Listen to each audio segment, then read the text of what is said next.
What's up, guys? What's up, world?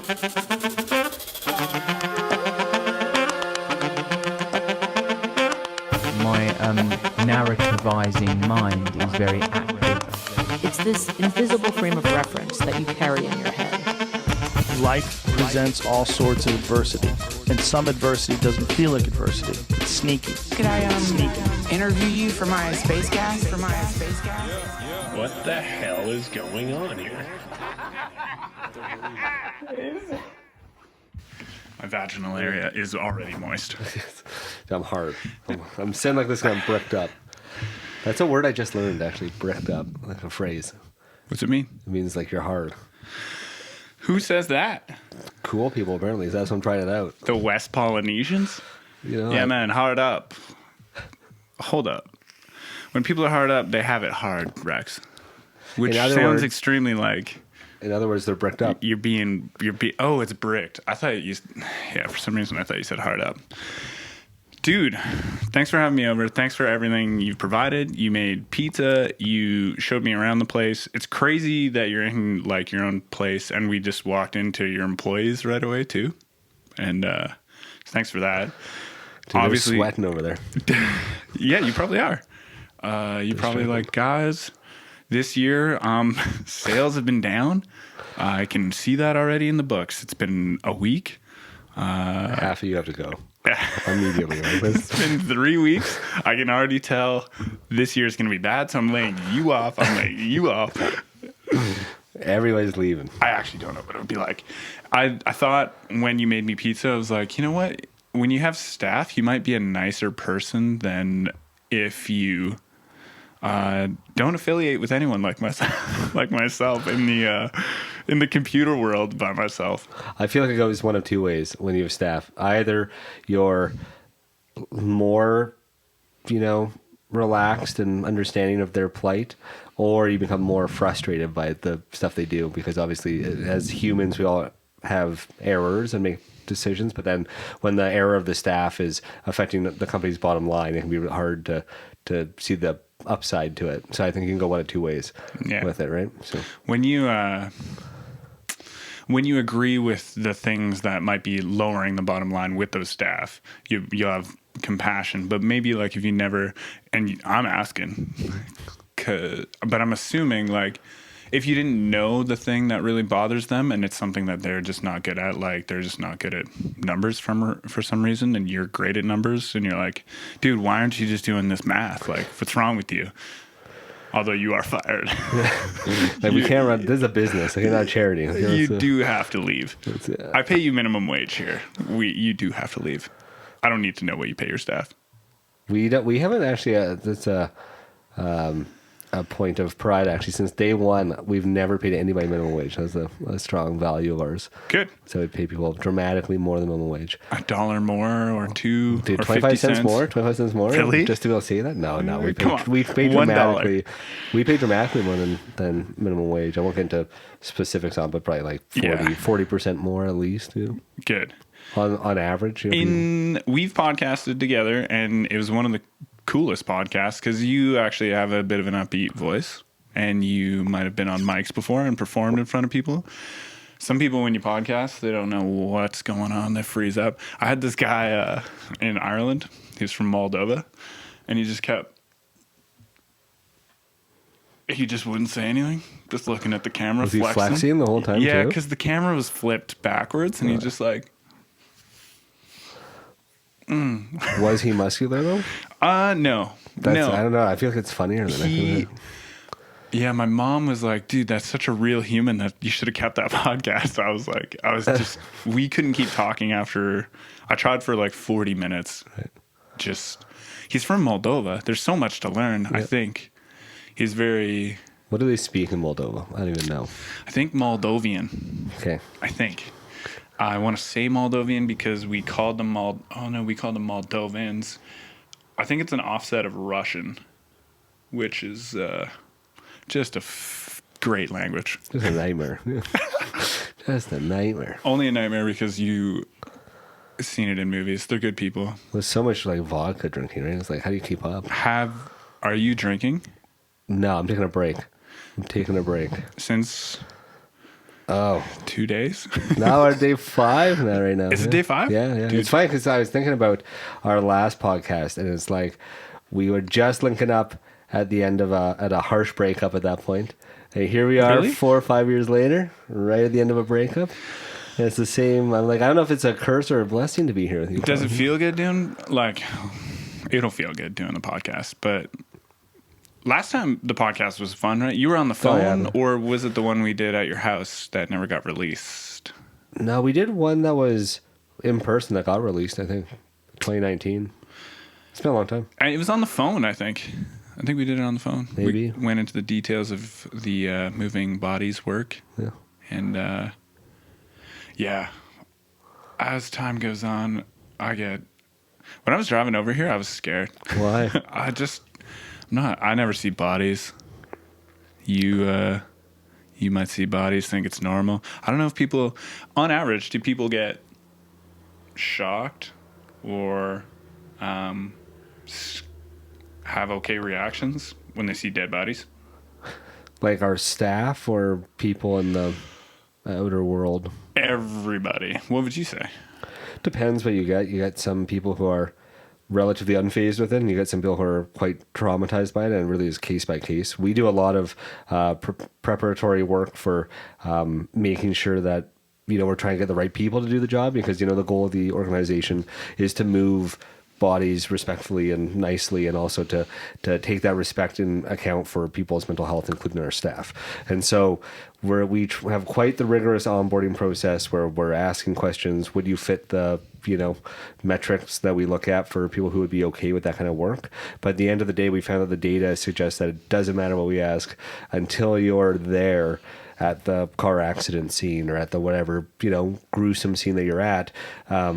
People's reactions are completely independent from any kind of back work we do to vet it out. Yeah. So it was just random. Yeah. I saw that with people getting arrested at Fairy Creek. Some of the toughest, machoist dudes, they just can't hack it. They just break down, don't do whatever they said they would do, totally just flop it Just for take everybody. me, just take me. All you have to do is stay calm. Freaks out. You never take me. Yeah. Gets tackled. It is funny though, because you'd think so we found generally women are a lot better with the mental anguish of seeing that kind of dead folks day in day out, whereas though you need the muscularness of men to do the physical transporting. Typically it's a lot easier. I mean, obviously, yeah. I'd say as far as breakdown demographic in our company, I'd say it's probably 70-30, 70% female and 30% male. So but it's we find that the women have the mental strength to do it really well, and the men have the physical strength to do it really well. And so together it's a perfect union. You'd be way better now at teaching people how to be courteous of bodies and to be sort of, you said, prepped for what they might come across. Yeah, in my time, I've 6 years. 6 years. We started doing body removal work in 2019, April 2019. So 6 years now. You and a friend? You solo? So I got the contract to do body removal services for the government in Kamloops first at the time, and just called anyone I knew who would be willing to help me with that. At the time, it was a girl I was seeing. I somehow got her involved. Is it the same girl that you broke up with? Then? If we podcasted. No, different 4 girl. years. Oh, okay. God, this podcast is making me sound. You're a nice man. I don't know. You're intelligent. Thanks, Colin. You're making it all work. Yeah. What do you? 3 girls in 5 years? You're not a bad guy. You're not married. That's fine. That's legit. That's fucking. It's more Christian than anything. Yeah, that's what we're going for. Are you Christian? Yes. All right. I Dramatically think I remember this actually. Dramatically. Dude, back Christian. in the day, I was so much more off-putting to Christianity or religion. Right. And as time's going on, some of my favorite men role models, which are mainly podcasters, are bringing people on that are also great role models. They're role models because they speak well and they seem to have things together and are nice people. Speaking well is included in being a nice person. that makes me just consider the whole ideals that religion has to offer. I'm still not I'm not sold on any one thing, but I don't think that the religious especially a lot of writings in like the Bible, you know this, you're looking like, I wonder what you what you think about me dissecting it this way. No, it's good. But it has some great bangers of stories and truths that are just undeniable for a lot of people. And they say a lot of falls of society may come with not believing in religion anymore. Right. Hating Jews. Big no. Hating Jews, not believing in religion anymore, and the not respecting or identifying genders anymore. Totally. Saying people are not male or female is the sign of a collapsing society. Well, it's interesting because like Christianity is actually radically on the rise in a lot of like the, you know, developing world right now. So even though we're seeing like in Western society, we're watching a lot of, you know, moving towards secularism, you know, separating church from state and all that stuff. But in the developing world, we're seeing like radical increases in people who are Christian. How do you know that? I read a lot about it. Right. Yeah, not specifically about that, but that? I read.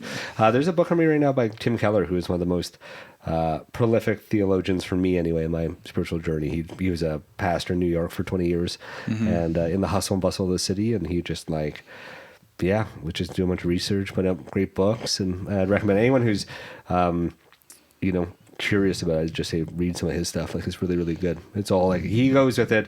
I like to go with like a science and faith intersection. That's kind of like my thing, is like believing in God and Jesus and all this stuff, but also like evolution makes sense to me, and it's actually like a compatible, you know, through line. Right? There's lessons in the book. I guess, I don't know what, it depends what book people want to go after or believe in, but in like is it the Holy Bible that you would have read most recently, and it'd be the most recent doctrine, is that called something? What's that called? The New Testament. Yeah, the New Testament. Does it in it deny evolution, or it just in it talks about a story of maybe making Adam and Eve? Yeah, so that would be the start of the Bible in the Old Testament, the creation of Adam and Eve. And I just want to preface this by saying I am not a biblical scholar. I'm not Jordan Peterson. I'm not a Bible scholar at all. From my understanding, the confusion in evolution rests upon the early writings in Genesis, which is the first book in the Bible. And so in that story, God talks about creating the earth and everything in it and stuff in 7 days, an allotment of time. I like to believe that is a metaphor, whereas where we get into issue with the creationists is that it's a, like, no, this is the exact timeline and it's to be taken literally. And I think that is the big issue with, we know that the earth is billions of years old. That's like a just indisputable fact. I like to believe in that. Yeah, I like to believe in carbon dating. I like to believe in science. And I think that, I guess my big argument for it all is, like, if God is all powerful and creates everything and created us as he wants it to create us, why wouldn't he be like, go ask some fucking questions, go pick up some rocks, go do some science, go see how it all works out? Because, like, what does he have, like, to be worried about or afraid of, right? It's like, to me, science really proves the existence of God more than it would take away from the existence of God. So that's how I approach my faith. And I think the pushback from the religious community, certain religious communities, is just more like, well, God said it was, 1,000 years ago or whatever the exact number is, and that's what we're sticking to. And it's like, well, there could be allegory, there can be metaphor. I mean, there's a lot of, again, I want to be clear, there's a lot of stories in the Bible that are not allegorical. There are a lot of stories that are like play-by-play account of something that happened. But there are a lot of stories that are, whether there's like wisdom literature or there's lots of, metaphors being used or like that kind of stuff. And the Bible is just like a compilation of all these different kinds of stories. And so I think to say that the Bible is completely the word of God, I would say is true in my understanding of it. Like, it was ordained and written by the Bible. The Bible and all is the true. Stories, everything is true in the Bible, but is by God. By God. So as the legend goes, like, God had, basically through the Spirit in the New Testament, help scholars write parts of what was going on and kind of like, motivated them to write certain things. So whether it be putting them in certain situations and they're like, shit, I gotta write this down, or, like those kinds of ways. I think that's how I understand that it was written. So that's how I look at it. But again, it's just because I think the Bible is infallible in its holiness doesn't mean that I think that every sentence is a literal sentence of an event. Yeah. And those two things are completely separate. I think it's important to separate those. Yeah.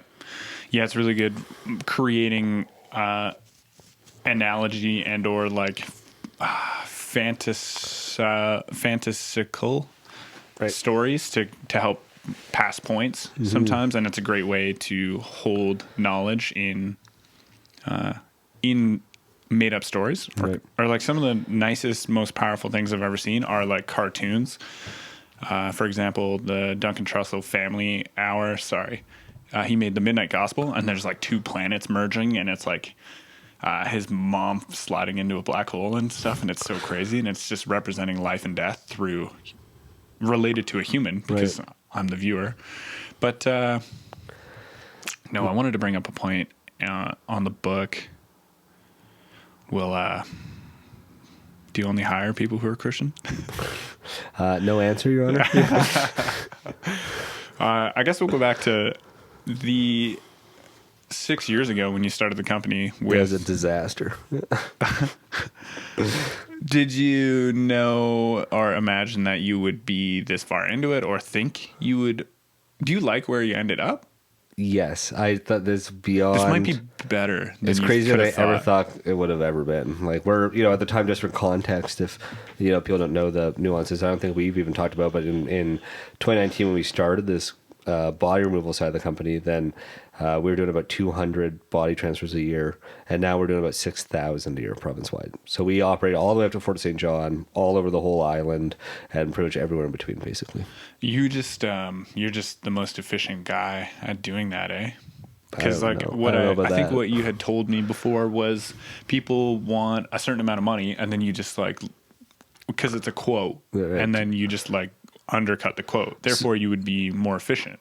Yeah, financially. I would say there's a few things that went into it. Like when we got into the industry, it's not just like a underbid as much as possible, because obviously it's not a sustainable practice. Of course. When we first got into it, like obviously it's a tendered situation where people have to like, basically propose, how much money to do a removal in any given geographic area.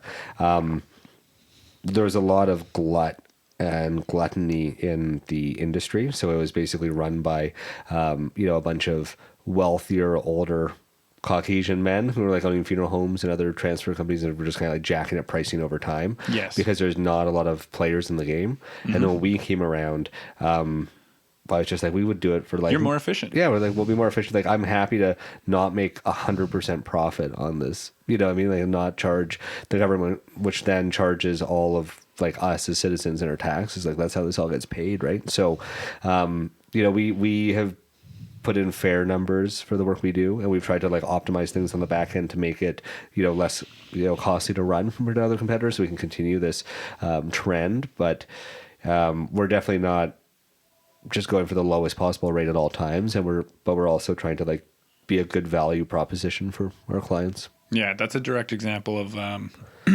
free market capitalism or something. Let's get into capitalism. It is the best system of all time. Cool. Communism is a sham. Isn't it? Okay. The quote is, I just heard this over and over. Capitalism is the best, it doesn't work, but it's the best of the bunch. But it's not perfect, but it is dude, I murdered that. Capitalism is the best of the bunch. It's not perfect, but it's better than all the rest. Yeah, it's the best of the worst. Like, I don't think... For a system. At all. Capitalism is not perfect. There is no perfect system. We're talking about humans who are, by default, imperfect creatures in every single way. So there's no way we as imperfect creatures can build a perfect system. Like, that's just impossible. However, capitalism in the right way, because there have to be some boundaries. Like, and I think it would be cool to get into this, because I'm very passionate about and some of the political stuff I'm looking into these days and get involved with. like communism does not work. We've seen it. As much as I think like communism, when I was younger, I used to think like communism The idea makes is total nice. sense. Everyone's equal, blah, blah, blah, blah, blah. We've never seen that ever happen in any communist regime where everyone Yeah. is entirely equal. It just doesn't exist. It's like in a vacuum, theoretically, that would be the best. But in the practical world, it's like somebody has to start communism, which means by default, they've already broken the whole thing because nobody can be above or below anybody in capitalistic society. So it's like, how can you then lead a group of people into communism rather, if nobody can, make all controlling decisions in a communistic system? Yeah, right So there that's- it's flawed. that's the- There's that's- already a yeah, you can't do hierarchy. it. There's a pyramid, there's a Can't do it. hierarchy.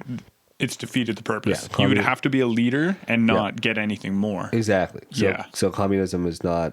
It just And cannot. live among the people. Communism just cannot exist in our day-to-day situation. It just hasn't worked anywhere, and it would. I don't want to fantasize about trying to move like an entire nation of millions of people into a communism by being like, hey, I'll be the communist leader and my posse who kind of like protect me, but we all live together, and then like let's all just do everything that needs to be done. Totally. To move the world into that sounds pretty hard. Yeah, and it's like it's only gonna take like a week until somebody's like, "That's unfair. You got more shit, right?" Like, and then it's just gonna fall apart. Like, It's just tricky. It's communism in theory, in complete theory, is a brilliant idea and a brilliant system where everybody's actually equal. We all get what we need to live enriching lives. Like, again, as a think tank project, communism is like makes absolute sense. But there's a lot of stuff we think about, that'd be like, well, wouldn't it be great if nobody ever died? It's like, yeah, it would be great, but like, as if that's going to happen, right? You'd be out of a job. Yeah, it's like, I'd be homeless. I'd be destitute. No, No, you wouldn't. I have lots of friends, it's fine. But, like, that's the thing. Communism is a sham, right? And I just want to be really clear about that, like, in a practical sense, because right now I think we're seeing a big divergence between, especially in Canada and the US, like we're seeing a big divergence of the haves and have-nots, and people who are like, it has to be more capitalistic, and some people are like, it has to be more communistic, and we have to get rid of the corporations and all the things, and it's like, it's just not realistic. I just think it's a very like, if people are looking for a solution, it's a very tone-deaf opinion to have. To say that, like, let's burn the corporations and we'll just redistribute the wealth to like everybody who doesn't want to work. It's like, well, that's not gonna work either. But on the flip side, and I want to just back up the other flip side, because I'm not pro, big pharma. I'm not pro. Like it's not a monopolies. massive. It's not even massive business. I'm just not pro, like, taking advantage of vulnerable population to make money at any cost. I do not agree with that at all. But the free market capitalistic view, as it should be, which is innovation drives wealth generation, that is brilliant. That's good. It promotes The last people. word you used was generation. Correct, yes. Free market wealth creates generation. Like, so basically the innovation, like capitalistic... Innovation or generation? Well, innovation generates wealth. Okay, So that's okay. like the idea of capitalism is you invent something that's going to help everybody. Mm-hmm. Everybody's like, yeah, we want that, so we'll pay you money to do it. You make a lot of money because you've created something, you innovated something that helps people in the long term, right? So that's... Brandon Dahlberg would explain it to me, and it would be like, you can do things in a capitalistic market and get super rich doing great, something good, rather than there's these weird scenarios where there's people take advantage of one another, or they like skim money off the top or create jobs that aren't entirely necessary because they're in a place of power. Totally. Yeah, there's gonna be the bad apples, bad seeds on each side, right? Which is where the communism thing, everything will have a flaw. Communism, what is fascism versus communism like? Fascism is more like independent. Just the worst word. No, fascism is more like, as I understand, it's more like industry based, as like, and independence from other needs, right? Like, basically, if you look at Germany as a classic example of it, it's like they want to be totally self-sufficient. They want to be like an industrial powerhouse. There's a lot of annexing now? that happens. No, I mean previously at at the Germany that we all think of, Sure, the Third Reich. Yeah, I mean, think like, it's how about a fourth? Come on, rise up. No, How about a fourth? but yeah, so it's just like, yeah, like capitalism the way that we are approaching it now in like the postmodern world is predatory bad. It's bad. It's bad right now. Like, are you bad? No, because we're not at that point though. I'm talking like big pharma, talking like, you know, chains like Walmart. It's like big. Okay. Points That's where I was trying to come at with the monopoly thing. I was trying to say like something just seems to happen when you have a monopoly and you still need to make more money. Right. It takes more money out of the large mass of people. Like they have so much money that they're influencing fucking world governments and everything. So then to get more money from insulin or something like that. Yeah, I mean, here's the thing though, like we outside of like big pharma to me is like the big evil, but like let's take an example like Loblaws in Canada. That's I think saying that's relevant to everyone. Store yeah, like Superstore and all that stuff. Like the problem is capitalism is perfect, but now our generation, the people who have money, like who are spending money, like our age and younger and blah blah blah, who has like entering the workforce, like they're too soft for capitalism to work. And I'll explain this. Like what I mean is, if Loblaws is charging $6 for a loaf of bread, I'd be like, I'm not fucking buying a loaf of bread for $6, and instead I'll buy some fucking rice. But you know what's happening now? Nobody's willing to do that. Everybody's so entitled, so they're like, no, I need that iPhone, I need that loaf of bread, or I need whatever, and that's allowing. Like that's basically failing capitalism, because the idea of capitalism is that the market's rational. So like no way would somebody pay $12 for whatever it is they don't need, right? Like obviously you need food, but you can buy other foods that are cheaper. Yes. But and so if people actually acted in a rational way and had some spine, Loblaws would not be able to price gouge, because they're like, nobody's going to buy this shit because we've jacked it up too high. But the issue is the current generations that are happening, our generation, and you know more so the ones coming up under us, like they're like, we are buying that new iPhone every year. Doesn't matter, I can't afford a home, I need an iPhone. Like it doesn't matter. And I'm even like this with buying food. You're right. Yeah, like I haven't stopped to consider creating my own stuff. Sorry to interrupt. No, it's all good. Yeah. It's, you know, we can flesh out more. I want to be very careful with how I say this, just from the point of view that, like, you know, the housing affordability crisis is a totally separate issue. That there are a lot of compounding factors in too, not just people buying avocados or the coffee of the day. There's compounding.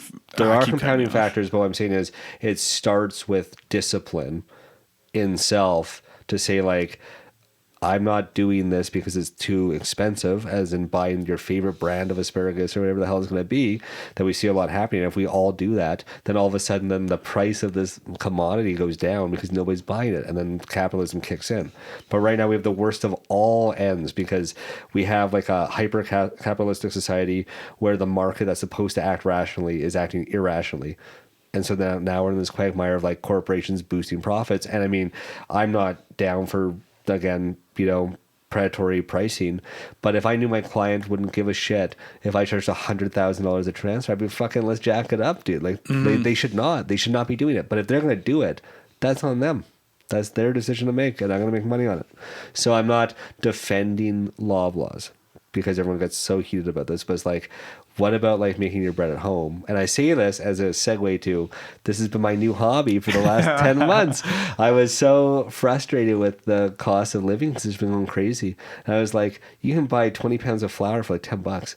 And let's see how far we can go with this. And then it kind of became like a bit of an addiction where I just started like making everything from like root ingredients. So like when, you know, tomatoes go on sale, I'll just like load up. I'll make my own pasta, pizza sauce, whatever. And all of a sudden, when I was not eating processed foods, cooking my own food, like my cost to make stuff went down, cost to eat went down, quality went up. I feel way better. Sick. And I was like, that's just so good. Like, I don't know. Yeah. So in the end of the day, what made you change, or like what sparked that change? You did say you were just so fed up, like maybe at the grocery store? Yeah, like, I mean, it's just like, it's crazy, right? Like, everyone knows the prices are getting crazy. Yes. It's just like, this is like, why am I doing this? You know? God damn it, Rex, you got a solid point. And you sound like my brother being like, yo, like, get to the bunker. There's all these people who want to do stuff, or get more money, or they're not getting enough money, or why is the economy collapsing? And they're just like, fucking straight button pushers on the computer. What's up, by the way? Yeah, like, no, I did it too, man. Like, I did it too. Like, I'm definitely not any but they're not like doing any goddamn actual physical thing, though there's an incredible amount of value from certain digital organizations, management, etc.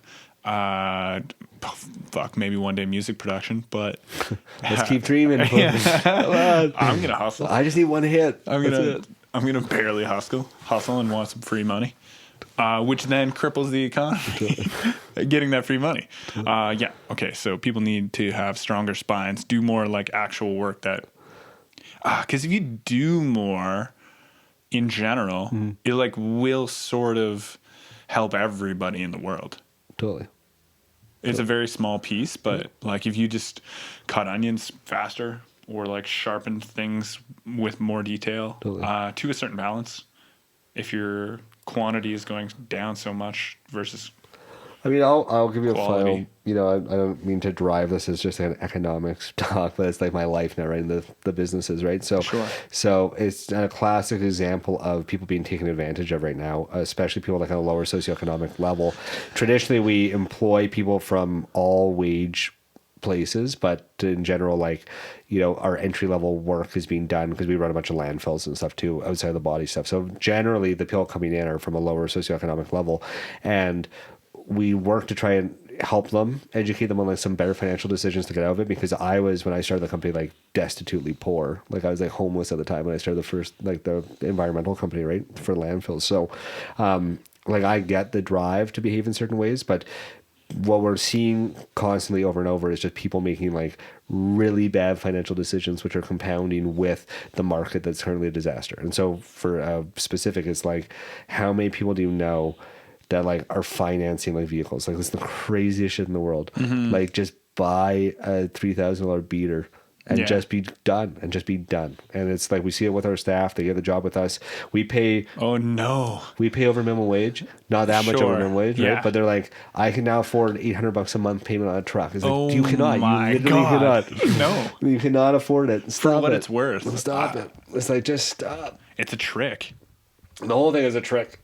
Oh man. So that's my 2 cents on this. It's for anyone who's struggling right now. It's like, make more money, spend less money, and do it by like doing good things like hiking or, you know, reading a book, or like there are really good ways and really good resources for people who want to like save more money and also like improve themselves. And I find that when we do that, and when I transition more from a consumer to like a creator, let's say like I'm playing a lot of music these days, I'm working on building my company and stuff, and you know, I just find like there's a lot more peace in everything and like a lot less pull, because it used to be like, I need this new phone to feel happy, or I need this new thing, or if I get one more thing on my mixing rack, then I'll write that hit song or whatever. And it like turns out like none of it's about us like acquiring anything. It's about us developing individually.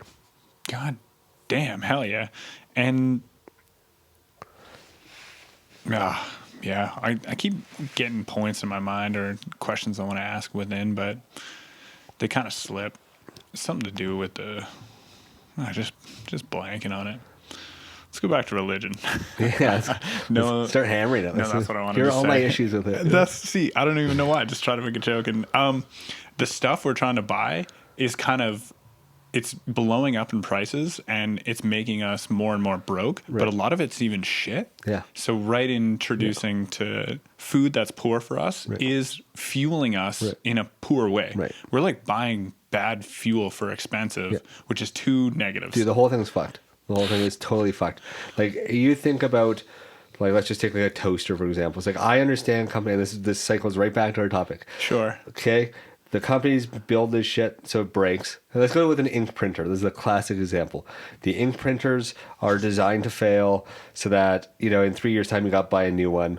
And instead of us as consumers saying, you know what, I'm gonna not print stuff, maybe I'll just like email shit as PDF because the printers keep breaking. If we all do that, then the manufacturers say, okay, we have to make products that don't break in 3 years. Right? But because we are being led to the slaughter like cattle, the corporations are like, fuck, let's have a break every 2 weeks. You know, it's like, why wouldn't you? Like, if you were the corporation, why wouldn't you be doing that? Like, outside of like the reprehensible humanity component of it all, it's like why you build your business to be as profitable as possible through efficiencies, and it is efficient for them to manufacture stuff that fails so people have to buy more stuff. And we are weak and don't try to make a toaster. Yeah, like or just try to make a toaster. Not and even that, sell or it for like, try and maybe I'll just like heat my bread up on my frying pan instead. Yeah. Like, there are ways that we can do it, and I don't mean this as like a long-term solution. I've been doing that. Yeah, it's good. Lately. Do you ever do toad in the hole, where you cut a hole and you throw an egg in it? I grew up having it, but I haven't done it as an adult for myself. Well, I grew up poor, so I had it all the time. No, it's that's what I'm saying. If we all close our eyes and just hunker down, this will all pass. But the problem is that we're not. Nobody's aware of it. Everyone's just complaining. And that's it, right? And then now there's a smoke screen of like, why is everything so expensive? Again, if you knew that your toaster was going to break, that's one of the topics I want to talk about. Is like, there's some other things at work, because I feel like in a lot of countries everything's gone up. Is it just humans have gotten soft as we've gotten more and more wealthy worldwide, including Mexico, United States, Canada, Europe, Asia? We're getting a little bit softer because we're getting calories in bags, which are shit, by the way. I'm talking about chips. But we have computers, technology to make GPS easier, vehicles that go further on less fuel. Everyone seems to be experiencing like a worldwide price raise, but as well, everyone worldwide, I think their quality of living is going up, which then makes sort of weaker people. So how many other things would be involved, do you think? In what part specifically? I'm talking why prices are going up in Canada. It wouldn't only be because they're taking advantage of us, right? Well, there's a whole bunch going on. There's a lot of printing money. Well, printing money is one thing, because it's like you have the same number of goods, but now you just have more money chasing the same number of goods. So it's like a complete farce. It just never works. The response, 100% of the time. I don't want to be the umpteenth person to complain about the response to the pandemic, because it's such a flawed situation. Like Also, we're not like total. I've already watched just so many people word this so correctly. Just by the way, for printing money, thing. But go on about the pandemic. Yeah, it's like how many times have you said this? What's going on? How many podcasts do you do? No, I don't do any podcasts. This is it. This is the only one I stick true. Yeah, fucking right. We're on an exclusive podcasting relationship. Yeah. Well, I am. It's like I'm the. It's to go back to why is everything costing more in Canada? Our cost of labor is going up because workers are demanding more money for the work they do, which is fair in some ways, but also like we should deregulate some of our red tape. Like, for example, let's take for real example, let's take WorkSafe BC. Okay. Sure. I'm not going to say anything disparaging because this is going to go everywhere. But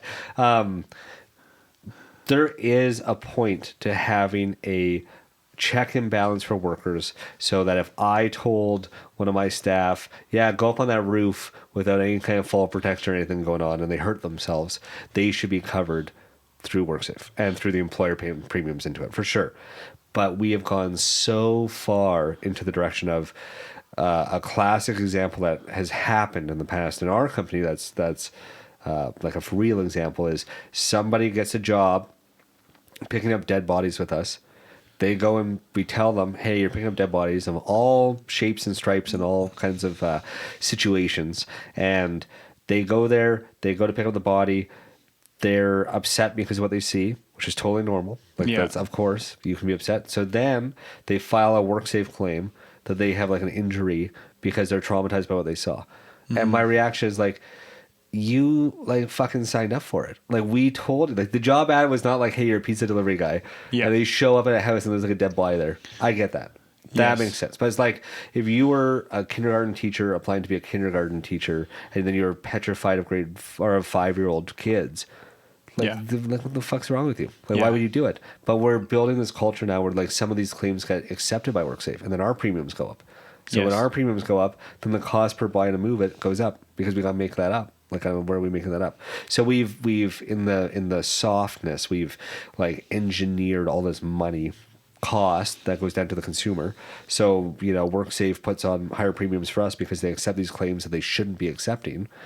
And then we put that on to the government because that's who pays us. And then the government taxes everybody more money. So this is what is happening. It's that we're getting soft, and even our social politics. As Joel Glue would say, that guy who wants money for being anxious, like he's not doing anything.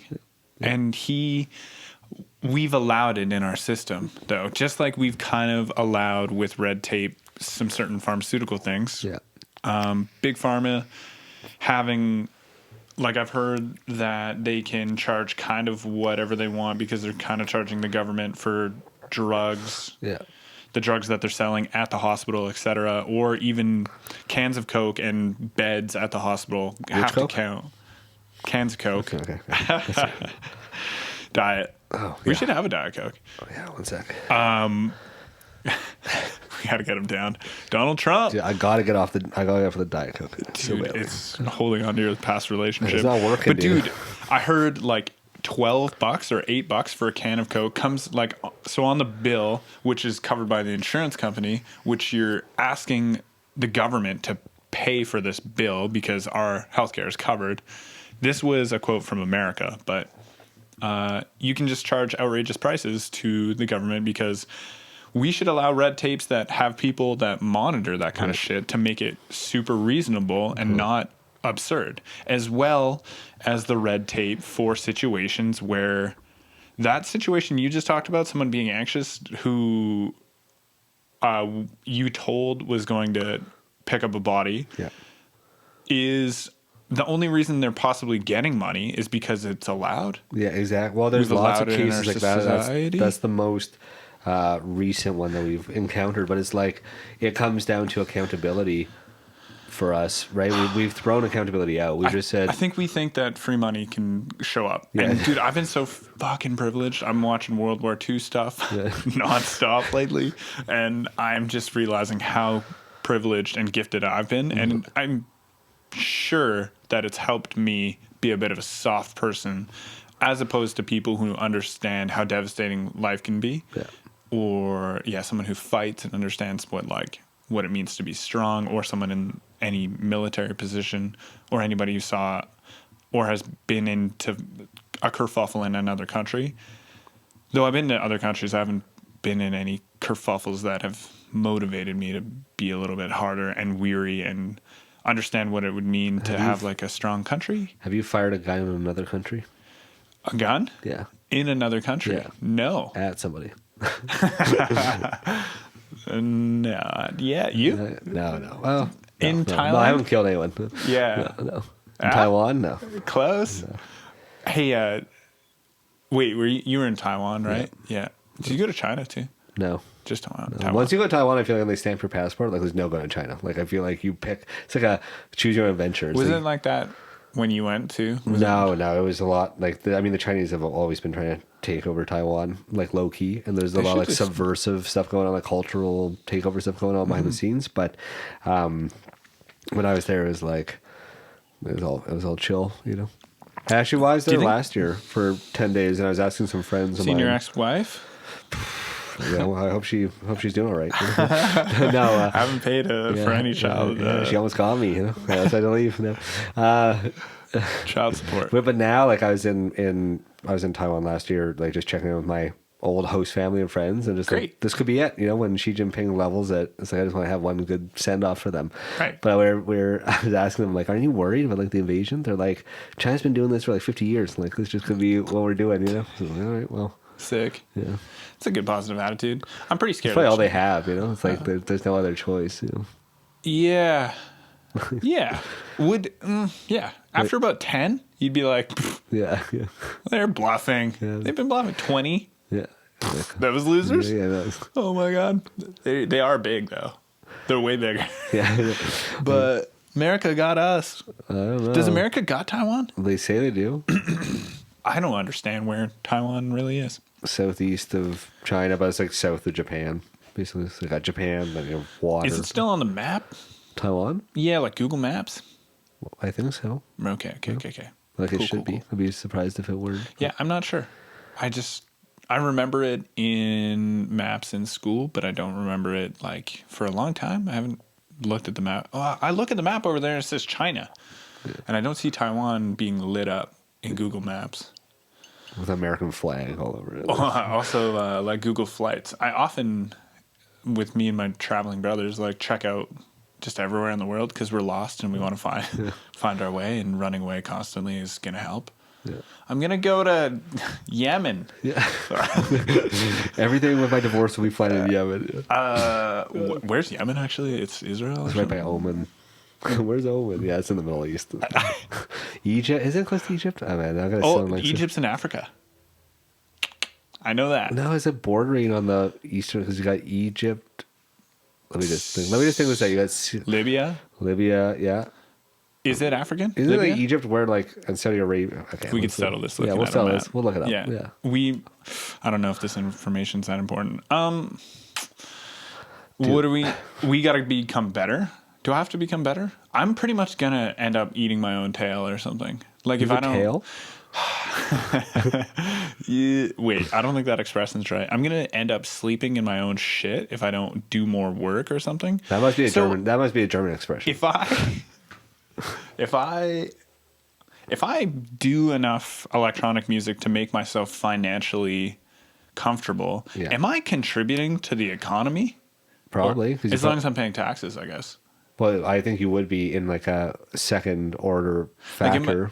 Or am I actually, because the important jobs are like doing some fucking labor or like making some food, moving building. No, here's why. You make some sweet electronic music and the bricklayer listens to it when he's laying the bricks and he's doing 20% more per hour. Right. And it makes life enjoyable. I didn't say that. It depends on. Does it though? Well, I think so, but like that's not one of the reasons I'd give myself to like life music. Enjoyable and economy booming is not like. They don't go hand in hand. Well, like what if you make in some work ways, enjoyable? Because if you make work enjoyable, then you're doing the same work, but it's enjoyable, and then you last longer doing it. Look, that's like that. You know, is in a situation where you have the freedom to come and go. But like you think about how many T-shirts are cranked out in China every day. Compared to how many are cranked out here. And it's like, how much do they love their sweatshop life? Not good. Right. So it's like, is it really like, yeah, I know from But they're in per person capita not as rich, are they? Depends. They have a very wealthy upper class. And middle class, I hear, is huge. I hear the middle class is massive. Like, it's, I mean, look, yes, you're right. I think overall, if people enjoy their jobs, they try harder to do a better job and they make a better product and so on and so forth. But I just think that DJs are useless. What do they even do? I love that. What do DJs actually do? Remix that. Yeah. Yeah, no, there's quite a few jokes out there. Like, all the useless peoples, DJs, podcasters, first to go. The useless ones. When the food shortage hits, those are the first to go, I think. Yeah, I'm open to not DJing if no one wants to party. That's not the spirit. That's not the spirit of the top DJs. It's like I'm DJing as the last man on earth. You gotta get that level of like I'm gonna fight to the end to get it. Like, am I a bad person if I give up DJing on the capitalistic standpoint? Like I'm giving up on my own company. I'm pretty much forfeiting my company if things get hard and I give up and go do something else. I've just anti-capitalistic DJing. Does that work this way? Does this make any sense? I don't know. I think it may work, but maybe I'm just not like. I am just trying to bring it into the capitalistic, like we're being weak spined, and that's why we're not. And if I give up DJing, well, who the fuck? That's the weakest spine. People give up DJing, worst. Already, just like such a weak spine. So yeah, DJ and workout, but how does that help anybody? I'll be in shape for when I gotta do some gardening, but we have trucks and shit. Dude, this guy knows nothing about anything. No, I think I'm a part of the problem, Rex. Like I said, it's the creative types are the first to go in the world strife, I think. Is it? No, oh man, like okay, we've had like painters and musicians forever. They've had their time. They've had their chance, and Ozempic is still too expensive. Yeah, would life be okay if we didn't have any music or art? No, art is like a cornerstone, fundamental thing. I just think we can't even figure out.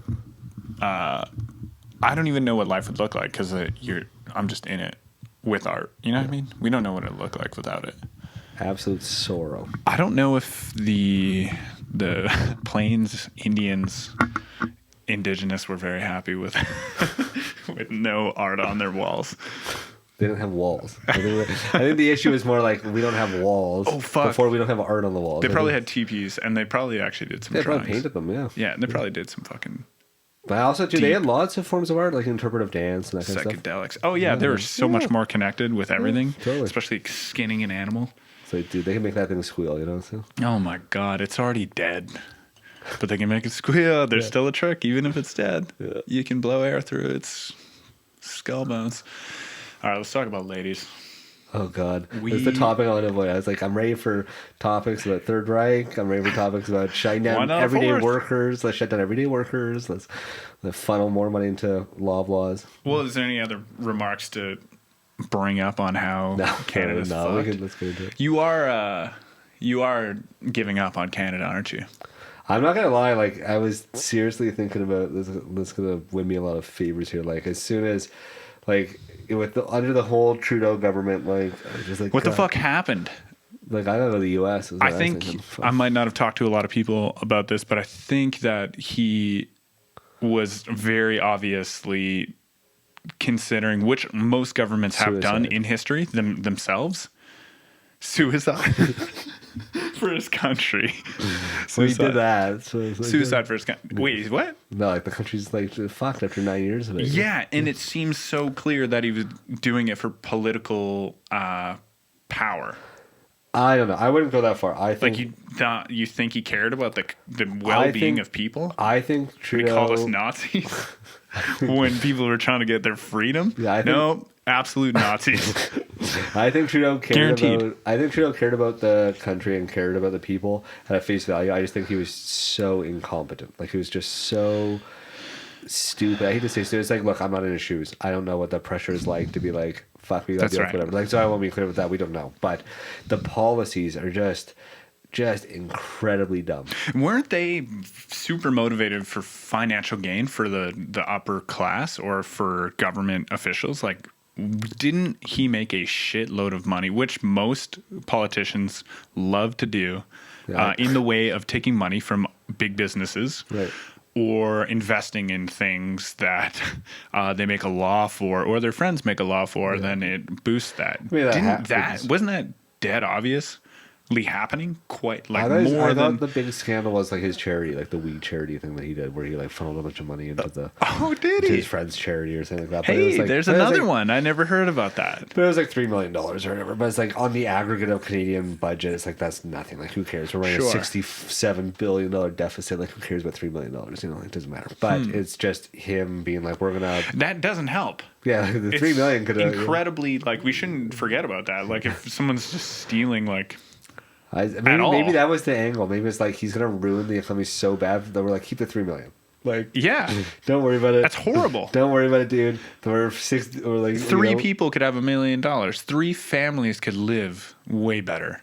They could buy the average. That person did it. They could buy the average rundown home in Kelowna with that. Hey, how about that housing crisis? Okay, here's where it goes into. It's like the housing crisis is purely like supply and demand, where the demand is just like heinously outweighing the supply. And the reason why it's happening is because we brought like, I want to be clear on this too. I'm a huge fan of immigration. It's important. We need to be doing it. Multiculturalism is a beautiful nation to live in, and we should continue to do that.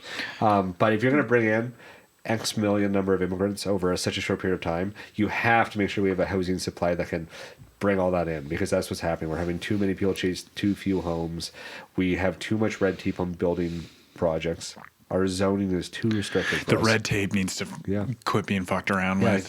That's where we're actually not like a capitalistic society. Because in true capitalism, you would say people can do whatever they want with no rules and no regulations and just build whatever. And obviously, if there's a builder who builds shitty ass homes that collapse, nobody's going to fucking buy them. They go out of business and we're done. Capitalism would literally solve itself.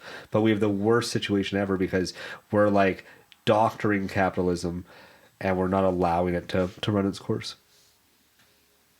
Yes? I'm just hearing the heater behind me, I guess. It's just bending and clicking every once in a while. I think that's what that is. Or it's a mouse. We're about to die in here. This house is coming down. I wanted to kill you. I wanted you to come over so you could die. That's super dark and scary. Okay, so are there any other reasons why?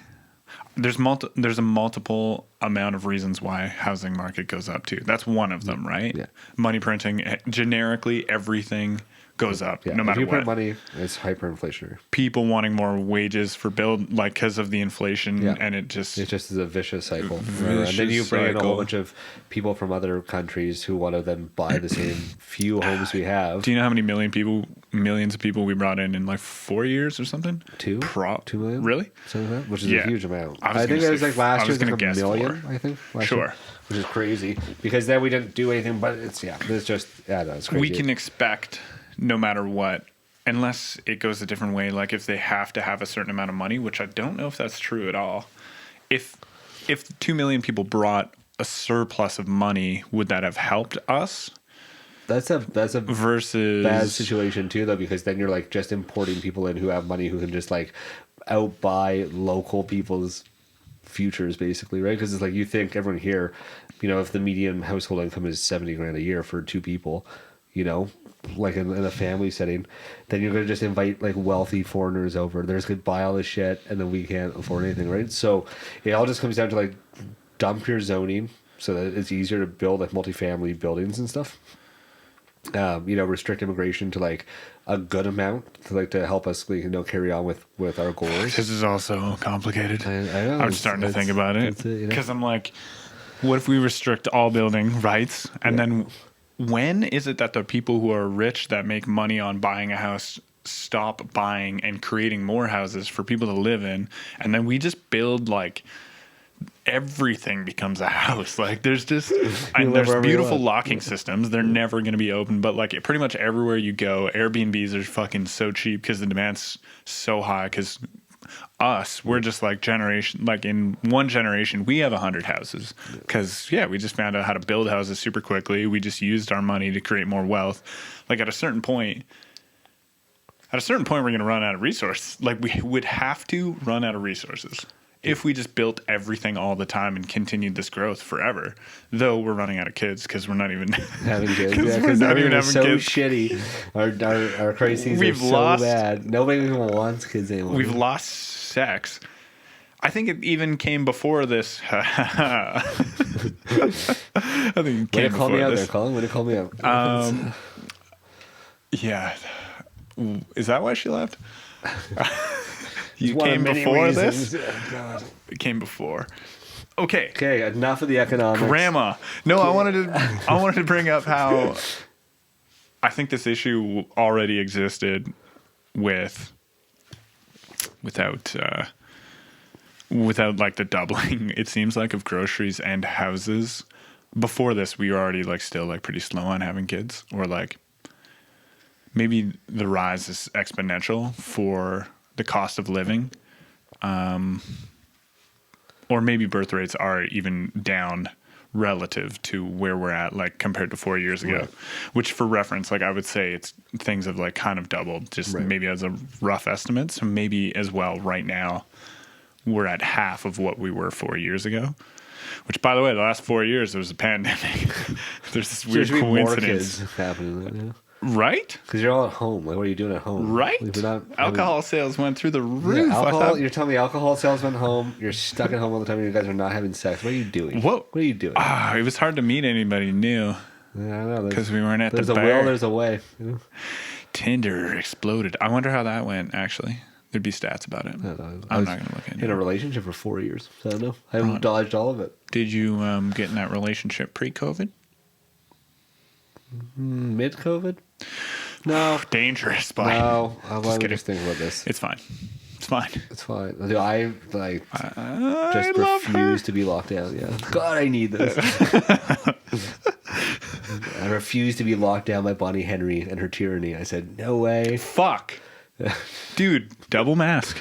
Dude, You glory should hole double only. mask. All you have to do is glory holes. Remember when Teresa Tam came on and said that? No. She's a federal health lady, and she was like, the pandemics like can go like spread through like mouth to mouth, any kind of interaction like that. She's like, the safest option is glory holes. She said that as a federal post. Thank God. I will find that link. We will put that link in this podcast. It was so funny. It's like, and I was like, I showed my girlfriend. She said, "No way." I was like, "Oh, damn it! Like, I just gotta follow the rules." Yeah, just Like, help me help you. You know? okay. Recently I went for a sexual health check, and by the way, people who like faint with dead bodies and stuff, like for some reason now, I don't know what's going on, but like 2 minutes after I get blood taken, or 3, like I'm just blacking out. That's a side topic of this New Zealand nurse. Just nice, beautiful girl. Yeah, your eyebrows raised because damn right. And we're at a sexual health clinic, so we're just talking about, have you done oral on someone? And it's just sexual health clinic talk, all standard. Yeah, she's saying it in a pretty smutty way though. And it's pretty fucking awesome. It's pretty awesome chatting with this nice lady about it. And I'm like, she definitely had a ring on, but she's like, yeah, when you have you been giving oral lately? And I'm like, yeah, okay, sometimes. And you can catch chlamydia in your mouth from private parts. This is a warning to all you kids out there. So I'm thinking about those glory holes. Recent acknowledgement is like you can get chlamydia from your mouth and spread it to people's crotches. Really? Yeah. They want to, or it's a scam. They want to check your mouth for chlamydia now too, if you've been giving oral, especially with someone with chlamydia, which I would never do unless I knew. Yeah, I don't like to that they please. didn't I don't have like to it. please a partner. I think that's off the table. It's like I can't risk the oral chlamydia. I'm confused how far we should be going within our sexual fantasies. Well, if it's like dangerous to somebody or violates their rights, I feel like that's probably a clear line. If someone wants to get punched, Yeah, I'd say no. I've had that question lobbied to me once. I have was like, "What are you heard about talking it, you know? but never needed to do it. The person was really nice, and this wasn't an offer to me. I was walking at a festival, and we just coincidentally were walking, like 2 paths converged, and then suddenly we're walking beside each other. And this girl's like, "Tell me something super secret about you that you'd never tell anybody." I'm like, "Sometimes I pick my nose and eat it." Yeah. And then she's like, "I like to be beaten when we have sex." And I'm like, oh, That was cool. a proposition. I don't know what you Cool. Well, I don't know. She's like, no, like hard, like, and she's kind of like starting to freak out, telling me it. She's like a little bit like, Shake. I am fucked, like, because I like to be hit like bad. And then paths converged, and we just left. I'm like, wow, that was confusing and interesting. I don't think I could do that. I couldn't do that to a girl. So Absolutely not. with one partner or a favorite partner who's calling anything, but I don't know if I can handle the sexual desire of this person, and it makes me not feel like a man. You tell her to turn to Jesus. That's what you do. You hear that from somebody who's like, I just want you to punch you in the face. I'd be like, just turn to God, dude. Like, I don't know, fuck. I think you have issues that only God can deal with. Yeah, at that point, it's like, if God can't love you, who will? You know, it's like, I think God needs to give you oral. I don't know about that, but yes. Jeez, I got this mic up in me. Love this mic, by the way. Beautiful setup. Lovely home, Rex. Thank you. Lovely. I love wearing shoes inside. That's the only thing the Americans got right. The shoes inside. Did you grow up with and their baby drill oil export methods. Huh? Donald Trump? Yeah. Make it great again. Let's go. No. I don't know. There's hope maybe in Doge and that other thing. What's that other thing? Make America healthy again. Might be some vibes there. Right. Well, yeah. But Politicians promise a lot of things, but I've never seen politicians group up with like actual legends before and get shot and say fight, fight, fight. And potentially, I don't know, man. I don't think RFK is a bad man. So anyway, teaming up with someone who doesn't seem like a bad man, because they usually push them all away, like Bernie Sanders or that other girl that was the prime minister or the president or the leader of Hawaii, that girl who went, Tulsi Gabbard is her name. Anyway, I listen to a lot of fucking Joe Rogan. I don't want to just, I'd love to become more like my own Uncle Joe. Joe Rogan. No, I was thinking already in the bathroom at the gas station, shitting my pants, that the important thing that everybody needs, and Gabor Mate says this, everyone needs to stop looking to others and being more like them. People need to start looking into themselves to be more like themselves. That's what everyone needs. Because when you're uniquely yourself, it allows others to be uniquely themselves, and they'll be vastly attracted to it. Does that make any sense? Yeah. Because when you're uniquely yourself, you are way more human than if you ever try to be like other people. You are not showing the individuality and the unique spirit and openness of how people are extremely weird. Right. Like if you have a weird twitch and you just don't give a fuck about it, it allows me to feel comfortable, which you do, by the way. It's right here. It's right here. I'm just kidding. The whole face. It allows me. It's awful. Why are you squinting? It allows me to feel like I can be uniquely weird in my individual things, which actually empowers me. And is that true? Yeah, I'd say so. Thanks for backing me up. Of course. Yeah, so I was talking about being at the clinic and oral with the clinician, and it was slightly arousing, and she was a nice lady, and she brought me cold apple juice when I was blacking out. Did you get like a semi hard when she was like going through it, or what? Oh, absolutely not. Was your How dare you ask these things? My grandma listens to this. Okay. She can't hear it without a hearing aid. Grandma! Put a warning. It's Rex. Yeah, He's a friend from high school. Don't worry about it. I feel like that would be my issue. Is like if I had a hot sexual health nurse, like I know is like their whole thing is like, you know, just feel like your pants are off. You know, they're asking these questions, and you're thinking about them, and you're like getting kind of like, oh yeah, it was hot. You know what I mean? It's like I just feel like, how do you know? I guess you have a lot more sex than me, right? So I try not to. I lose every time, but I try. I fight the good fight, you know. How often do you lose? It depends on what I'm doing. Like, I'll probably like masturbate once every 2 to 3 weeks. That's kind of as far as I can push it. You know? Nice. Where it's just that's like incredible. And for me, it's probably a lot more than a lot of people. That's fine. I was talking to somebody, a pastor friend of mine yesterday, actually, about this topic. It's I last about 2 or 3 days. 2 or 3 days. Well, I'll go through phases. But I don't. Yeah. So this phase right now, I'm not trying anything. And I haven't tried anything for about a year and a half, which would be I only took 1 full month off. Yeah. How'd that go? It was just it is what it is. Pretty cool. Did you find at the end, like, because whenever you hear about people who are doing like a no fap challenge or whatever, it's like by day 30, I was like Jesus level enlightened. It's like, really? Like, I don't know. I don't buy that at all. No, I've done most things that. One of the biggest ones for me is beer drinking and maybe stopping. Like the battle in my own mind of like, should I be stopping this? Should I not? And what I noticed having like a month off alcohol where I'd be mean to myself in the morning because I'm like, oh, I had beer last night. Right. I'm dehydrated because I had beer last night. On the month off, I'd be dehydrated as well in the morning, and I'd feel nearly the exact same, a slightly more clean or something. Totally. Well, I guess that would be a litmus test that I would use for myself. It's like if I am asking myself, should I be doing this or stopping this? You should probably stop it. That's probably like, to be honest, if you ever, it's like when people look very up, close. you know when people like look up online, and I did this for a long time because I have like problems with alcohol, right? So it's like I would look up like, am I an alcoholic? It's like if you're fucking looking that up, like you're an alcoholic. Like I don't know what you have to think like I don't know if you're thinking like maybe I shouldn't do this. Like you probably shouldn't do this. You know, I'm not judging your alcohol use at all, but I'm just saying in general, if you're I think you should at a point where listen, how we hate you for it. You're pointing out a solid sign. Yeah, it's like if you're wondering, or if you think like maybe I should stop doing this, then just take a break. I read that about peanut butter. Hey, if you're just wanting what? Go ahead. Peanut butter is not slang for fat chicks. Lick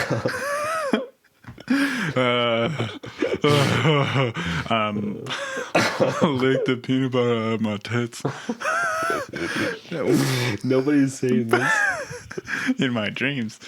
Okay, so the eating too much peanut butter, it's like maybe you should just consider not having the fact that you're looking into it, you should probably slow it. That's where I saw that. Yeah, if you look up that you're eating too much, am I eating too much peanut butter? It's like, just take a day off. Yeah. Just see. Man. And then it's so complicated about like you could die any day, so why don't you just enjoy the pleasures? And is that a way to go? That can spiral out of control quite quickly, and has with everybody, every alcoholic, every glutton of any sort. I think about that topic like you know, it's all like a faith-based proposition. It's like you may die tomorrow, or you may live till you're like 100. So it's like I'd rather still die like being healthier than not healthier. Like if I'm gonna die tomorrow, it's like I would have rather to be healthy up to that point. Mm-hmm. Or if I live to 100, like of course you'd rather be healthy. So it's like what is the? I just find like through the hedonism and like pursuit of pleasure, it's like really just like an unfulfilling road. That at the end of it, you're like you don't feel that great about it. Whereas, you know, for me on the flip side, it's like reading my Bible or writing music or cooking from scratch. I was like, man, that's just awesome. I just feel like fulfilled by it. Sick. Right? So, yeah, no judgment for people who consume. I wonder if everyone feels the same way. Like if I feel fulfilled from writing music. I feel like it's for... I sometimes do. I would feel like there is fulfillment for everybody in these tasks. It just depends what your creative task will be. Like I don't think that everybody will be fulfilled through writing music, but some people might be fulfilled from writing a book or doing whatever it is, like through their own preferred thing. But I just think if you look over the average, is not fulfilling to just get wasted all the time. Yes. From a fulfillment point of view. Fun at the time. Like, you know, attractive at the time, or like, oh, I should do this. But at the end of the day, you know, when I look on, you know, I can only speak for myself, but when I look on like accomplishments that I've done, like whether, you know, outwardly successful or just inwardly successful, it doesn't really matter. I just think like there's never a night out getting wasted where I was like, that was like the most fulfilled I've ever felt. Like that's just, it just doesn't, and I would argue that probably doesn't happen for anybody. Like I don't think there's a single person who's like, I got so fucked up. That was like my top moment of fulfillment. It's maybe at a youthful age before they'd realized anything about health effects or hangovers, or like anything, right? Or when like, they down to 2-4 and they wake up alive. They're like, wow. Like, wow, I didn't know I could possibly do that. That's incredible. I mean, like, and then you tell everyone, they're like, that's crazy. There's a distinction, I think, between fulfillment and like wonder. You know, like wonder of like, okay, how crazy can I go? I mean, that's one thing, right? Where I think we've all kind of been there, especially in youth, compared to like, I actually want to live a life where I am like stoked about myself, and there's a big line in the sand between self-pride, like in a good way. Like I know like these days, pride is like a very dirty word based on like, you know, people being, you know, proud X, Y, or Z about whatever niche thing that is, that can sometimes divert into racism and whatever. But there's a big difference between being happy and being proud of yourself. And I think it would be really good for all of us to look at that and make that distinction. And so, for example, like after 4 drinks, I'm happy because there's chemicals in my brain that are happening. You know, there's all these interactions. I'm happy, but I'm not really proud of myself for it. Conversely, if I work and try my best at work for the day, whether I'm probably not happy because I'm at work, but at the end of the day, I'm like, man, I did a good job today. I'm proud of myself. And I think that what I'm saying here is we are in a society where everybody right now is just trying to push for happiness. Yeah. And we should be pushing for pride of ourselves and like our efforts. Not that everything's going to go well, because it's not. It's going to be a shit show all the time. But you can still decide how do you want to approach any situation that you're in. And I just think that our pursuit should be for the pride of ourselves, right? So. Yeah. When do you figure that out? When did you figure that out? Yeah, 5 years ago. Really? Yeah, when I got like sober, like I went into AA and stuff and did 500 days of full sobriety, and it was hell at the start. Like I was like, I hate this. Yeah, and I was just like, I'm okay to be unhappy, but so proud of my work, and that kind of just changed my life. Sick. Of like, it showed up to you one day when you were trying to make yourself like feel better. Well, excuse me. It's okay. Well, it actually happened because I was like really when I got sober and clean in 2018, fall of 2018. It was just hell for me. Like I, you know, quit doing drugs and drinking every day and stuff like that, and quit all the medication I was on for like depression and all this stuff. Right. All at one time, I just like stopped everything, and I was so unhappy. It was hell. But every day I'd be like, I'm proud of the work I'm doing, which is radically different than before when I'd just be happy because I'm on drugs or drinking and not proud of myself. And so then it's like that almost got to a place of like just absolute depression, and the road of absolute depression leads to one ending, right? So it's like I was able to skirt that, and then in time I found I'm actually proud of myself, like when I chop my own firewood. I'm proud of myself when I learn a song on my piano or whatever it's going to be. Like when I'm cooking, learning how to cook from scratch, I'm proud of like this stuff, and like that is what makes life worth living as a fulfilled life, in my opinion, for me at this time. Sick.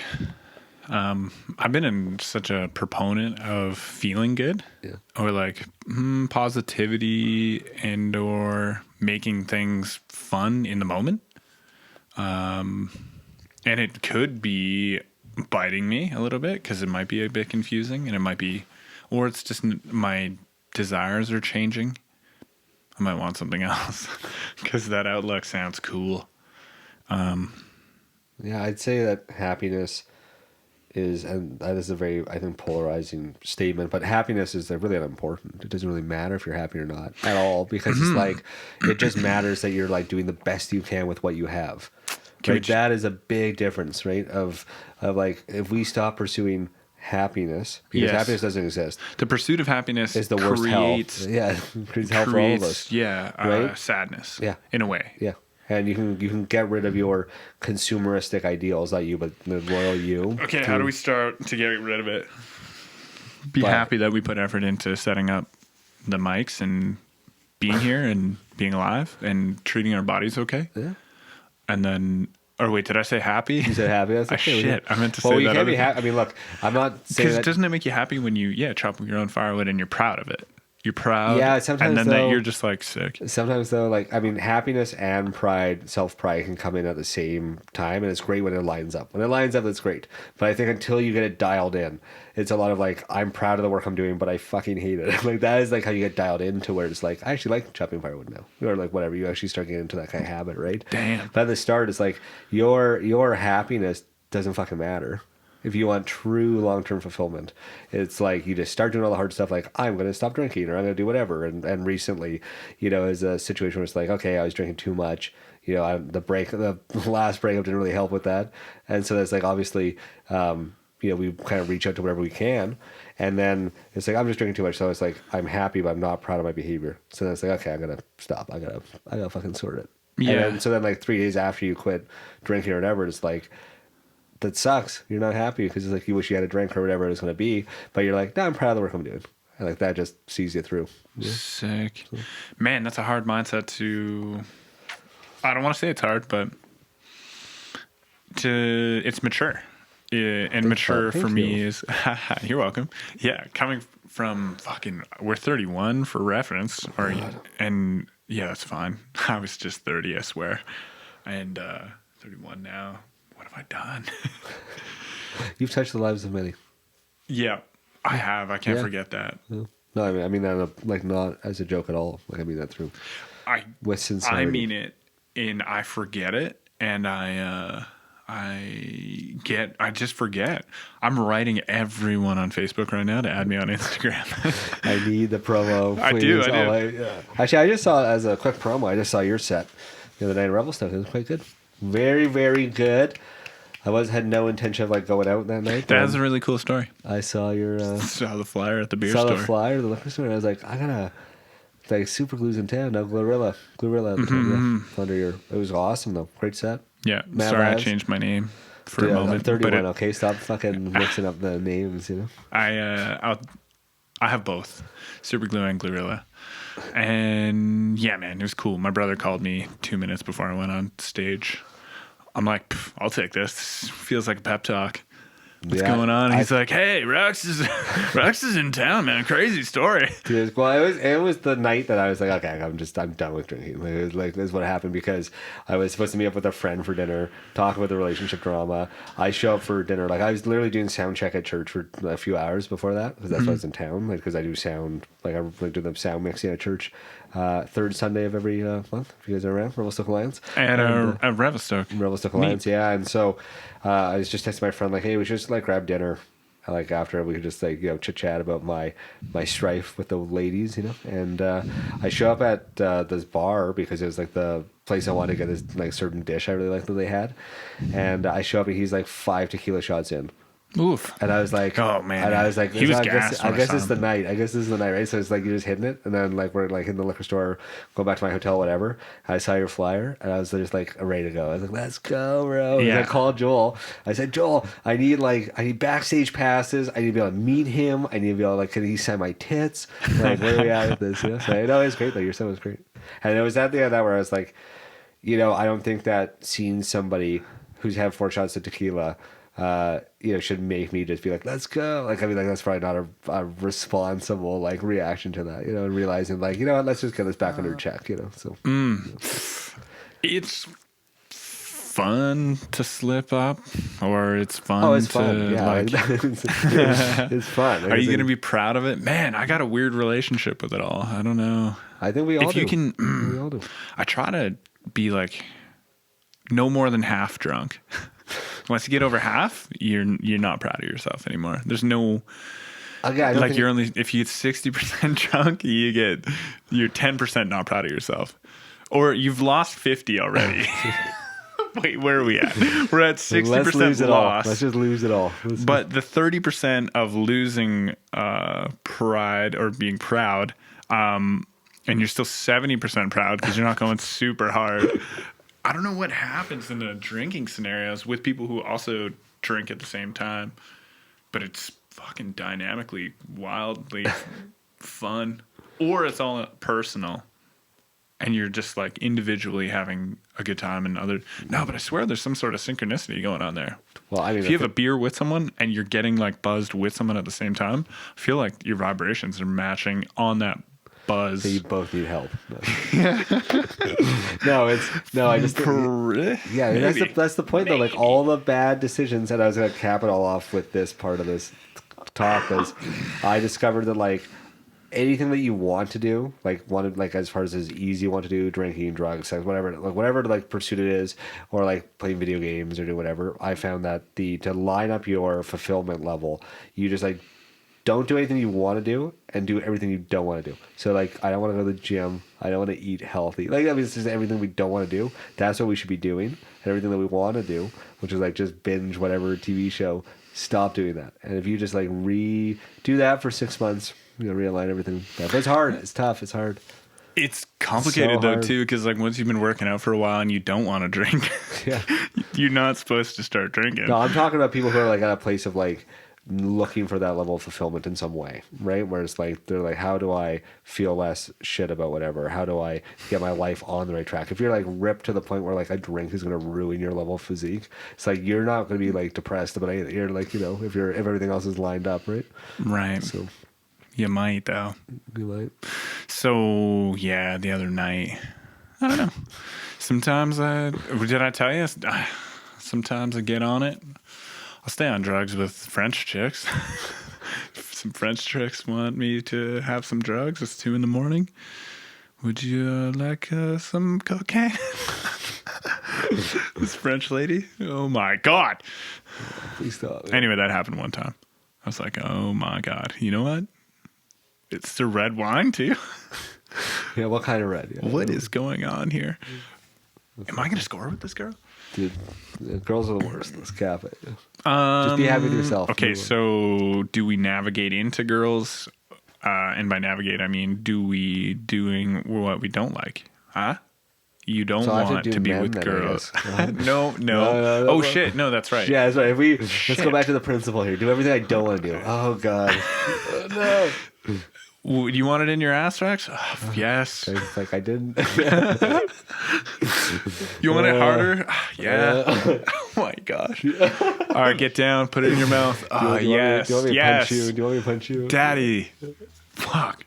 God. That's we're a bit flawed here. Sorry for that. Okay, we're distilling this to the abhorrent at this point. Not everything is straight linear. If anyone has one solution to anything, they're stupid because everything's too dynamic. Exactly. Yeah. Careful with like sugar and alcohol and video games and things that are super dopamine driving. Pretty much all of them. Easy dopamine things. Yeah.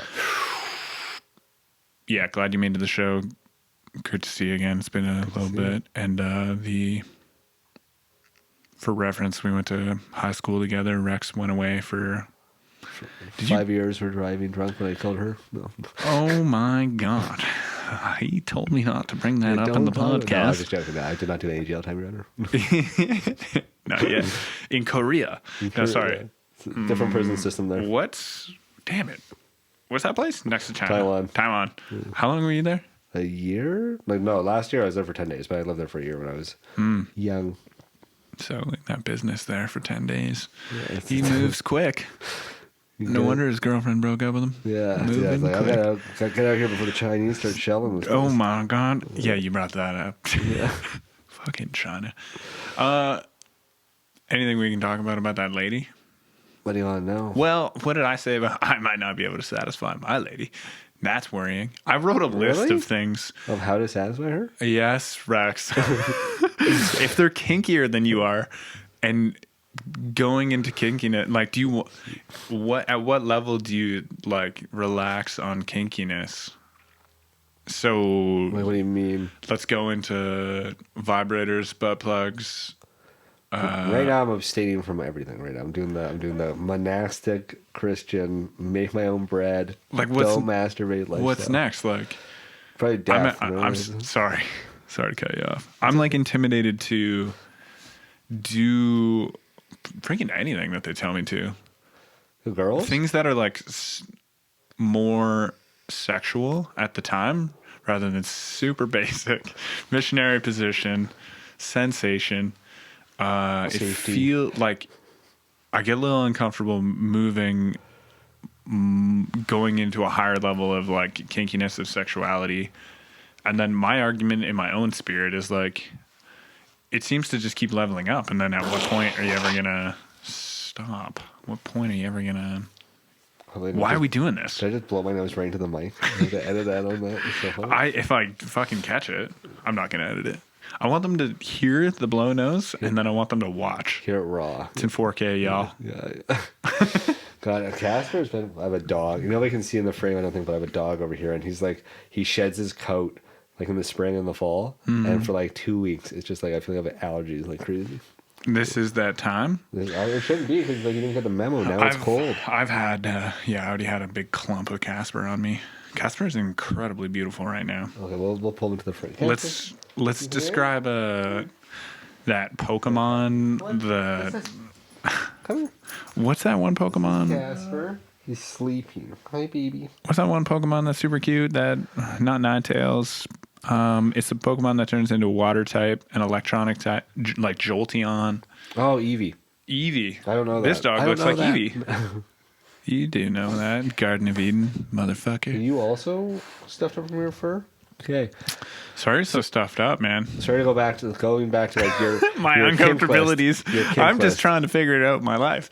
And then what else is wrong? Oh, I wrote it down. I can't. I guess I'm not really ready for committing to it. Like, oh, I might have mentioned it before. Like something happens. I think everybody might be okay with people being polyamorous, or that to me that just means kind of being open, or being like some people you want your partner to be monogamous. I understand that. And then in my life, sometimes I've had ladies who want me to be monogamous, right, and ladies who are, I can feel it, they're totally fine with me being polyamorous, yeah, which to me just means like not committing into a monogamous relationship. Right. And it's vice versa for me. Sometimes I'm like, I cannot be, and I think I'm experiencing that. And also it's open to change. Like it was all okay at first, and then as time goes on, you start to like someone differently and you want to be monogamous with the person, and then that person has never changed and they've been polyamorous, or they're still open, and then it just gets complicated. Or the only complication is you have new feelings now, and things aren't going the way you wish. I definitely could not do the polyamory. It's not my bag, you know. I just don't. Have you like? I like to the fucking polyamory is just a dope word to use these days. My mom would just be like, "So you're single?" Yeah. Like you're just seeing Yeah. people and you're not committing to anybody That's exactly- until you commit with somebody. Yeah. Yeah, you've been single, eh? And then you've seen single. Oh, I've had long drives, buddy. Single as they come, yeah. Oh my God, I'm sorry. That No, was I mean, good. like when you're someone else, everyone's single at first, right? Everybody's always single until they're in a relationship. Yeah. And there's almost like those two states. Well, singleness is good. I don't know. Like as much as like I just think it's the funniest kind of humor to be like the incel dweeby guy. Like I just find it so funny to me. It's relatable. It's like it's just so funny. It's shout out. Yeah, shout out to where my guys at. You know? Incels. And, send $5 to Patreon. No, but it's crazy how like honestly coffee. how like peaceful. Like it kind of happened like mid-20s where I think early 20s is always like you put your value or worth or at least idea on like who am I dating or who are my friends or what are we doing, what parties, whatever. But then you get to like a point, and it happened for me around 27 or 28 maybe, where I was just like, I'm actually cool just like hanging out by myself. It's crazy. Like I'm actually cool just like I'm gonna watch whatever hockey game, make some food, do whatever, play my guitar, just hang out, text a friend, call my mom, you know? Yeah. And I was like, this is just fucking awesome. Like, I don't know why I would, you know, I mean, obviously there's long term, like, I think, you know, it'd be great to be married, have a nice home, family, and like kind of do a more traditional kind of approach to it. I think that's what's calling for me in the future. But singleness is a gift in and of itself, too, because it's like you don't have to worry about it. You just take care of your own shit. I don't know if I haven't been in a very long-term relationship nearly ever, and very close, very long-term and very close. But and maybe this is stupid to ever think it would ever be this way, but to feel totally like yourself and comfortable never really happened. Like I'm always kind of on edge with, am I helping enough doing dishes because I want this person to like me, etc. Am I too much? Am I asking for too much? How honest can I be about like, is this chicken over? Like even just making dinner together can be nerve-wracking and stressful, which I understand at the start of a relationship, but man, even after a bunch of months, it seems still just all very like nerve-wracking and exciting. And where, unfortunately, for a societal standpoint of like running out of kids and being underpopulated, single life is so easy. And it's like, is that just selfish? Is it like it's not supposed to be easy? It's kind of what you want to do, but it's actually also horrifically depressing after long enough and not very fulfilling and can be a detriment to your spirit.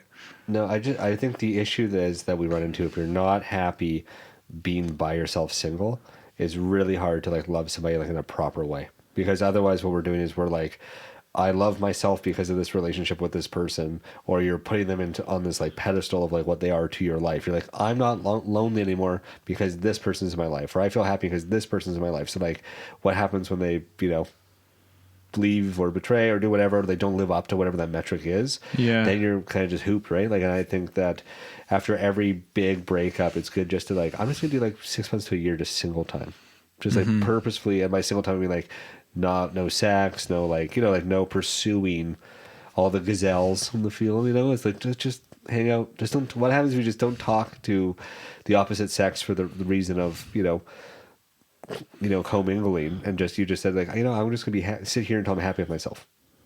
Let's see what happens. And then it's always that situation where then it's like I'm like the only time the girls that come around, you know, when it's like I don't want anything to do with it. Sure, that's always what happens. Nice. It is. It's really, because it's like, you can smell your desperation. You hear that, incels? It's stop it. Horrible perfume. What did you say? Oh, yeah. It's like, incels, stop it. Yeah. I can smell the desperation. Just sit in your own You can shit. be an incel and you can probably score. Just don't, be desperate. Score. What are we talking about? I didn't say score. I said it. Must be nice to have that option. Scoring. Fuck, what a weird world. What do you even want? I don't even want this girl. No.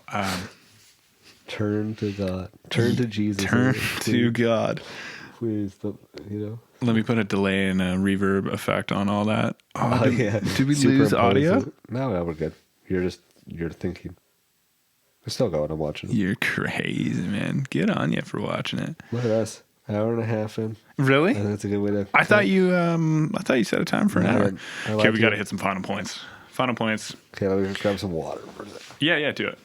Cheers before. Cheers. So did you, you're not grabbing water, just Diet Coke? I had a sip over there, but then Okay, good. This is my water right there if you want to finish. this is all. I don't drink any water. I only drink Diet Coke. Okay, That's probably so thanks again for having me around. Thanks for sharing, making pizza, showing me the property Thanks again. for coming out. It was a happy accident to see you the other night, and I was like, "Fuck, we haven't done a podcast in like 5 years together." Yeah, We gotta sit and our down. podcast last time was good. It'd be sick if I wrote some stuff down and held the solid points to hold I more thought it conversations. was a good chat. Yeah. Only for me, like twice. It's so crazy, the blanking. It might have been 3 times, but I recalled something in just projecting my voice, and then it just like came straight back to me, which was great. But what are you well practiced, or you feel confident on making yourself feel back confident about you to gain confidence for yourself after this relationship? And are you done with this person? Do you know? Is it too sensitive? I think it's done. I think it's over. I think it's. Yeah, no, it's. And I'm lucky because I've done a lot of single time in my life where it's been like, okay, break up and then just take some single time. So it's like in this situation, like singleness for me anyway is like a kind of a reprieve from, like emotional kind of like ups and downs. Like when I'm single, it's like life is less colorful, crazy, but also less like depressing sometimes with the ups and downs like of any relationship. And being single, it's more like even. And I'm like, I just enjoy like the peace of that, So it's like, I don't know. I've done enough single time that in short answer, the relationship's done. I'm pretty sure. And then I'm happy just doing me, building my business. Writing the new record. It's coming out as a plug. Yo, New record's coming out soon. yeah. Soon, like 6 months soon. All of us. We both write some music. Rex writes some hard rock, Ish. post punk, I don't know. I never got all the genres right, but yeah. Seldom Silent, which will be in the link. But what I was addressing with being uncomfortable or like feeling the nerves or excitement in the relationship, do you get really like, is there a monotone point in a relationship after a year or something or 2? Not really for me. It's like it's all pretty exciting in a way, or like not very grounding. Do you have to leave No, to be just- yourself? Like I find sometimes I have to like step away and make sure I still like the person, even just in like an 8 month thing. Yeah, step away, be like maybe trip some mushrooms with myself, or just hike and we always end up by ourselves anyway at some point, and then it makes me feel confident and stoked to see the person again, rather than but it's never not exciting. It's never, and I don't know if it's ever supposed to be, and I don't know if it's ever not supposed to be work, and it might just be selfish to want to ever avoid or be single because it's easier. Yeah, I think people who avoid like true singleness, like when I talk about true singleness, I'm like resign yourself from the search. Like what I mean by that is like don't even search for girls. Like I don't know if you've ever done that, or even if a girl's Of like, course I've done it. well, I don't Dude, know. I can feel the desperation on me sometimes. Yeah. But you know what I mean? Where it's like gross. Where it's like where New Year's this year. Oh yeah. I was looking around because I was a little bit gassed. I was pretty desperate. Or like, no, I could feel I was pretty gassed, barely dancing and eyeing up people. And I'm like, I noticed this now. And I'm like, I'm disgusting. I hate myself. Yeah. It's 2:30 in the morning and I'm not even fun. I'm not even I can't dancing. even get hard right now. I'm not even being a nice person. I'm out. Yeah, totally. I got to take myself home. Yeah. Yeah. It's good you have that like check and balance at that point. Yeah. Even in the intoxicated state. But if I was 70% intoxicated with regrets, wouldn't be able to see that. Yeah. Right? There's only 30% left. That light. Not like these lights. They're at 90%. Yeah, it's 40% regret putting these lights out.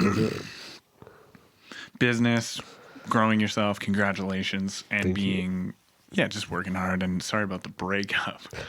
And Dude, next time I see you in 5 years, I'll be like, 4 times the charm. You know? podcasts are like, you gotta like write things down to stay fully focused. And we're not even skilled professionals at any of this, but You're some of as the close as it gets, though, with all your music stuff. thanks. Yeah. But the podcasting. What I mean is diving into topics as hard as others. But I'm not going to compare to others, and we're exactly who we are. You got anything else you want to say? Should we get some of this audio from this track in here later? Yeah, I'll send you Or- into the mix because Mark and I are gonna finish up like in a week or two with them. I'll send it to you. Maybe I don't know when this goes out, but we'll figure it out As soon as possible. And tonight. Hi, Mom. yeah, she'll get it by tomorrow morning, depending on what you, time zone. You stay on my mom's inbox. How about that? Yeah. Keep it away. Nasty boy. And what do you want to grow, or what's exciting in the next like 2 weeks or 3 months? Like, what are we doing here? You're gonna be fine, and you're gonna be dating again, I doubt it. and you're gonna get married Tomorrow. No. then. No, dude, I don't even want to curse anything. Where's some wood? You're gonna get divorced. It's not gonna happen because I knocked on the wood. That's so funny. No, it's just about like the So scary. the self life. That's it. Good. Finish the new record, get it done. The whole new, like the 12 tracks on the new record are pretty much like Holy. written already. I just gotta like sit down and just like do the take after take and get it all done. The work. It's hard. That thing It's been that we were 5 talking years, about that you don't want to do. Yeah. Like Yeah, it's that's the what I less do. fun part, and you just got to be proud of yourself. Yeah, totally. Finishing it. Yeah, 5 years of writing on this record. And so then put it on Distro Kid. CD Baby is better actually Cool. because then you get like lifetime. Like DistroKid is like an annual payment. Yeah. Get out of here, Yeah, we hate that. Distro. I use Distro Get out of here, Kid. kid. Maybe because I can afford the. It's a sham though because you got paid every year. Whereas CD Baby you pay like 5 times the cost, but then it's like one time that's it. Right. I guess, I don't know. I was thinking maybe when I get famous, I'll use CD Baby when I can afford it. Okay. Love you guys, podcast. Anything else? No, it's I think good. we nailed it. Thanks for the Thank setup. you. Thanks for everything. Oh.